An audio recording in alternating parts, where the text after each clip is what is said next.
Hi, good morning guys. Today is birthday ni your husband. Kami ay kakain sa tabing dagat. Special yung kanyang birthday ngayon. Hi guys, actually super late na yung pag-upload ko ng vlog na to, but still I want to post this video dahil gusto ko pa rin i-share yung one of the best birthday celebrations ni husband na medyo kakaiba. So tara, let's go. Samahan niyo ako sa birthday surprise na to. 1 month kaming naka-holiday sa Pangasinan at eksakto na birthday month ni husband yon, kaya naghanda ako ng pa-surprise para sa kanya. Ang alam niya lang kasi magbe-breakfast kami sa tabing dagat, although yun naman talaga kasi yung lagi namin ginagawa on our first few days of our stay in Tondol, Anda, Pangasinan.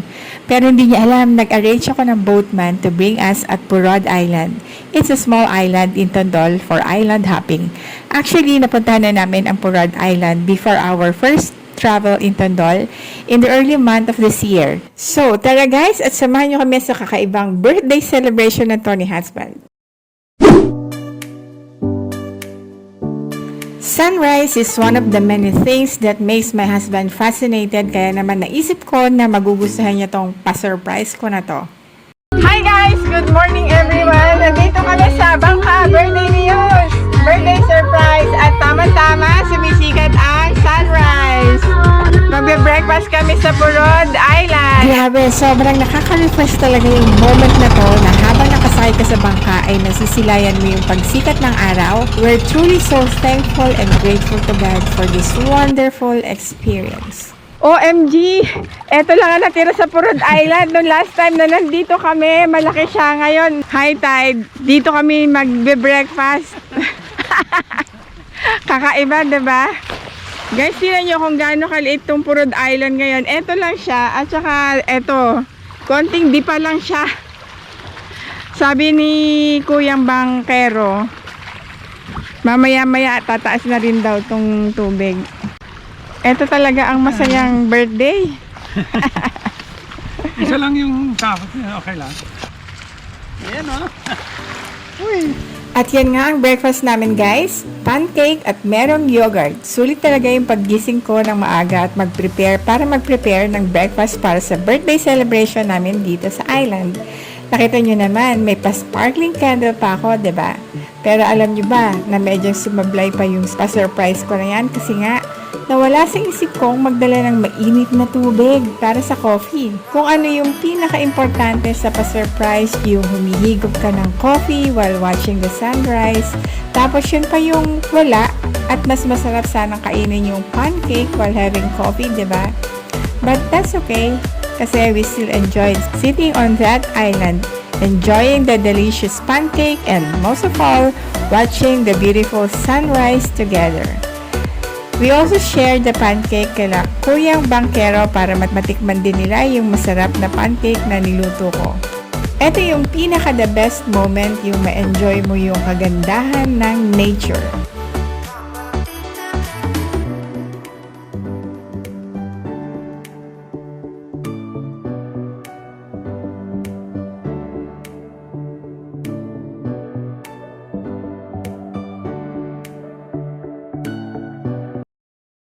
Guys, the only one na nag-birthday celebration dito sa Purod. Ganda ng araw, hindi pa siya matingkad kasi maaga pa. Yan lang yung laki ng island. Okay guys, pack up time na kami. Medyo tumataas na yung sikat ng araw, so maganda talaga dito. Perfect yung sobrang maaga kang pupunta dito. Like, tama-tama lang yung punta namin na possible pa lang yung araw. Now it's almost 7. So ibig sabihin, kailangan mas earlier kayo. Actually, dapat 4 o'clock nagta-travel na kayo dito para kung gusto nyo talaga yung pataas ng sunrise na nandito, makikita nyo, better to be here very early in the morning para yung madilim pa and you will really enjoy the moment of staying here for 1 hour. Sobrang worth it guys. Punta kayo dito sa Purod Island, dito sa Tondol, Anda. Gawin yung celebration din pagka meron kayong special occasion, gusto nyo i-celebrate ang loved ones ninyo. Sa mga makakanood nito, worth it. As in, sulit na sulit ang pagpunta nyo rito kapag sinurprise ninyo ang loved ones ninyo or yung mga barkada, friends. Try nyo rin guys kasi napakaganda. something different na you will never experience anywhere else. Siguro meron ding mga islet na, ang tawag kasi sa maliit na island is islet. So may mga maliliit ding island, pero malayo na yan, lilipad ka pa ng eroplano. Eto guys, magta-travel ka lang, dito lang yan sa Anda. Wala kang makikitang ibang island na ganito kaganda. Dito lang yan sa Anda, Tondol. So, promoted ko na talaga yung Anda. Kasi maganda talaga sa Anda. Anda-anda talaga.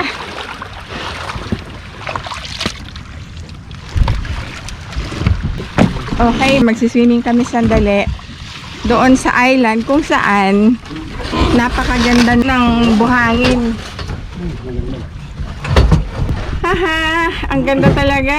Nag-enjoy ka na sa birthday mo? Oo naman. Ang birthday boy namin, nag-enjoy. Sulit. Ayan guys, so nakita niyo parang tuldok lang, diba? Sobrang liit. Mataas na araw. Oh, 7 o'clock pa lang yan. Gaya nakataas ang araw. Tingnan mo, Linaw ng tubig guys, tingnan nyo, oh. Napakalinaw ng tubig. OMG. Yan guys, nandito kami sa, anong tawag sa ano naman na ito? Paliguan lang. Paliguan ang tawag nila kasi nga Little guys, Boracay. Little Boracay kasi sobrang pino ng ilalim yan. Hindi mo kailangang mag-chinelas or wear something. Woo!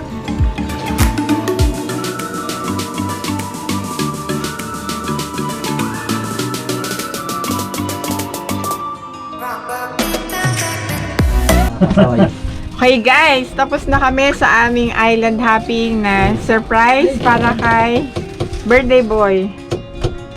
After ng breakfast namin sa Purod Island at mag-swimming sa tinatawag nilang paliguan o mini Boracay of Anda, eto na nga at dito naman kami sa tabing dagat kung saan ay madalas kaming nag-aalmusal ni Habi kapag umaga. Kayo ba guys, ano yung kakaibang dreams nyo na gusto nyong gawin? Kasi kami, this is one of our dreams, yung umupo sa tabing dagat habang nag-e-enjoy, kumakain, at tanaw mo yung blue skies at malawak na dagat habang nakikinig ng praise and worship songs. Although hindi nyo na maririnig yung worship songs dahil inalis ko, baka ma-strike ni YouTube yung channel ko, bawal kasi yan because of the copyright rules. Pero naman talagang napakasarap ng pakiramdam at nakaka-relax talagang magmuni-muni sa mga ganitong klaseng lugar.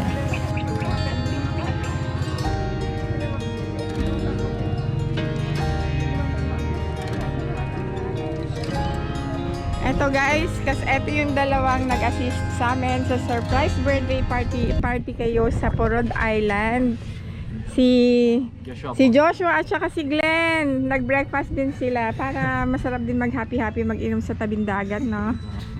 Si Yos nagsiswimming na, kaya ako lang yung nandito. Ayan. Dito kami kumakain after namin mag-swimming.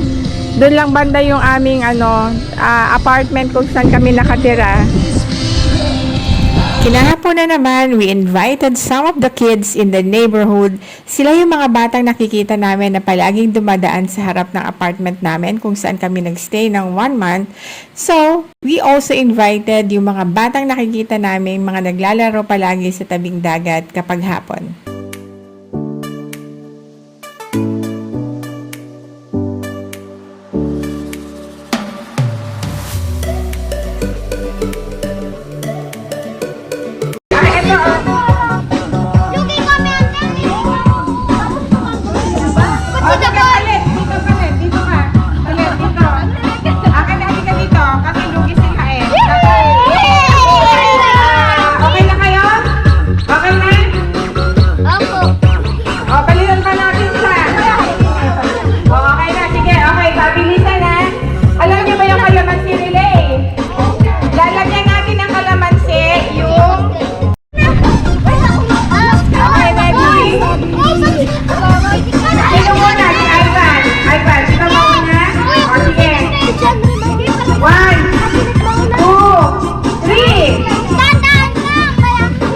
Nakakatuwang makita na nag-e-enjoy ang mga bata na to sa konting palaro at syempre may konting prize din silang napanalunan.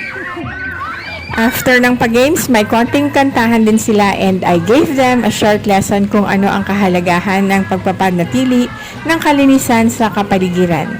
That's also one of the many commands of God that we must be a good steward of what we enjoy. Sabi nga sa Bible ng 1 Peter chapter 4 verse 10, each of you should use whatever gift you have received to serve others as faithful stewards of God's grace in its various forms. Sino daw ang mahal nyo?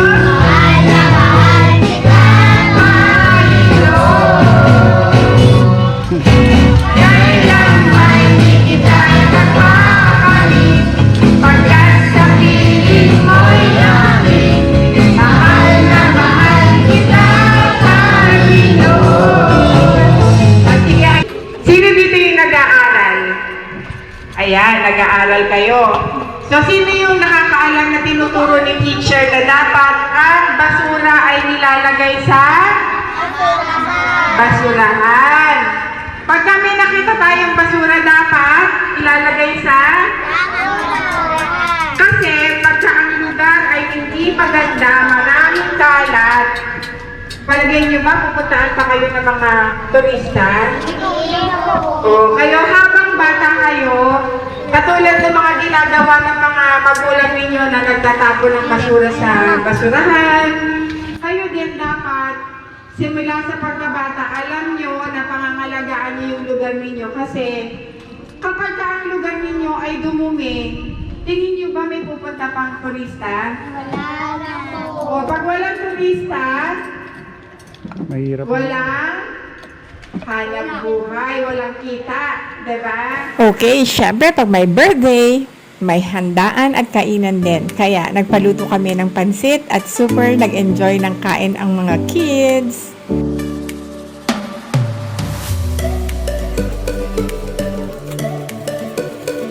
After nilang kumain ng pansit, naglaro ulit ang mga bata sa tabing dagat naman. Kaya nakita niyo naman kung paano sila nag-e-enjoy.